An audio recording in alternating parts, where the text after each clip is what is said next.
जय श्री कृष्ण। तमारुं स्वागत छे अमारी चेनल सिम्पल गुजराती रसोई में। तो आज आपणे बनाववानो छे टोपरा पाक। तो टोपरा पाक बनाववा माटे अहीं मैं अर्धा किला 500 ग्राम जेटलो मैं मावो लई लीधो छे।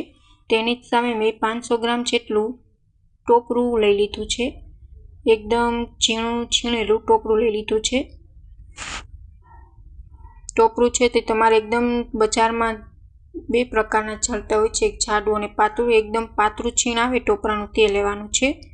हवे जेटલું टोपरुं छे तेटला ज प्रमाणमां आपणे खांडनुं माप लेवानुं छे એટલે આપણો ટોપરા પાક છે તે સરસ પરફેક્ટ માપથી બને।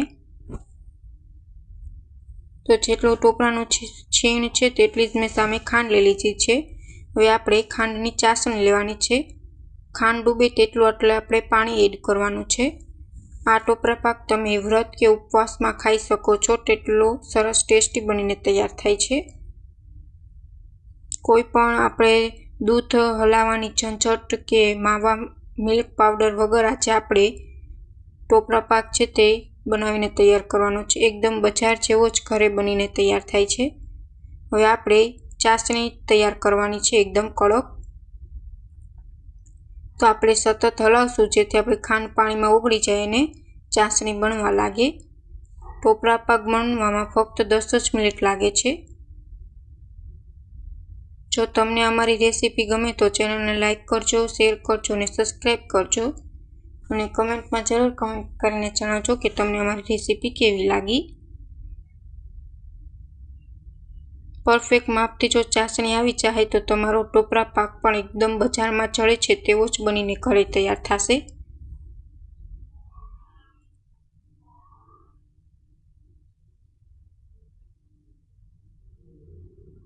તો હવે આપણે ચાસણી લઈ લઈશું એક તારવાળી।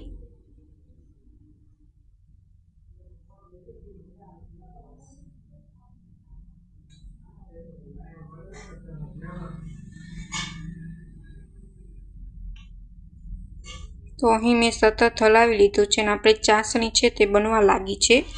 એકદમ કડક ચાસણી લેવાની છે 1 થી 2 તારવાળી, જેથી આપણા ટોપરા પાક છે તે સરસ બનીને તૈયાર થાય અને સરસ તેના ચોસલા પડે ટોપરા પાકના। તો હવે ચાસણી આપણી બનીને તૈયાર થઈ ગઈ છે। હવે આપણે ડીશમાં ચેક કરી લઈશું। આવી રીતના 2 ટીપા લઈ લેવાના।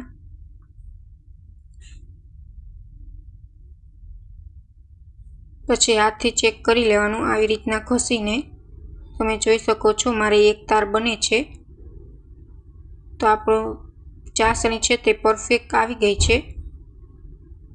હવે આપણે જે માવો છે તેને આપણે ખમણીને તૈયાર કરેલો છે તે આપણે ચાસણીમાં હલાવી લેશું, સતત હલાવી લેશું જેથી ગઠ્ઠા ન રહે અને આપણો માવો છે તે સરસ ચાસણીમાં મિક્સ થઈ જાય। માવો એડ કરવાથી તમારા ટોપરા પાકમાં ટેસ્ટ બહુ સરસ આવે છે। એકવારથી જરૂરથી આ રીતના તમે ટ્રાય કરજો। હવે આપણે સતત હલાવશું જેથી અંદર માવાનો ગાંઠો ન રહી જાય। હવે આપણે છીણ લીધેલ છે ટોપરાનું તે એડ કરી દેશું।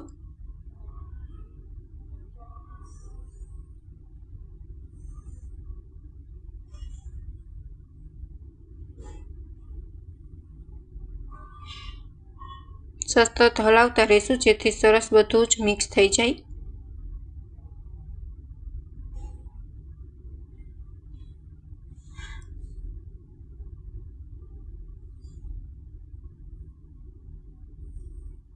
બધું જ આપણે થોડું થોડું કરીને બધું જ ટોપરું અને માવો છે તે એડ કરી દીધો છે। હવે 1 થી 2 મિનિટ સુધી આપણે સતત હલાવશું। ત્યાર પછી આપણે થાળીમાં મિશ્રણ છે તેને એડ કરી દઈશું।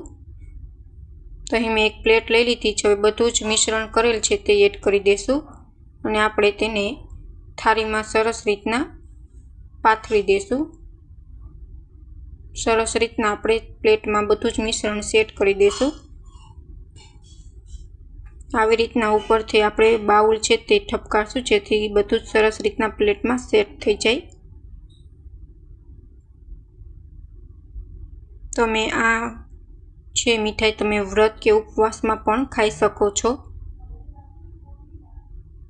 કોઈ પણ આપણે દૂધ હલાવવાની ઝંઝટ કે મિલ્ક પાવડર વગર આપણે આ ટોપરા પાક છે તે બનાવીને તૈયાર કર્યો છે। હવે આપણે ટોપરા પાક છે તે 10 મિનિટ સુધી ઠંડો થઈ ગયો છે। હવે આપણે આવી રીતના ચોસલા પાડી લેશું।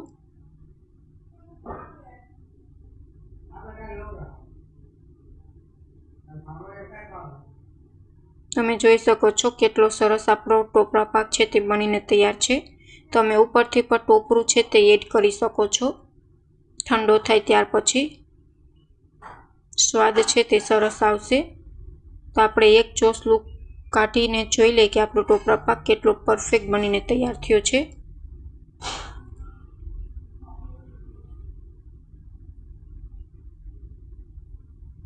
એકદમ સોફ્ટ એવો ટોપરા પાક જેવો બજારમાં ચડે છે તેવો જ ટોપરા પાક ઘરે બનીને તૈયાર છે।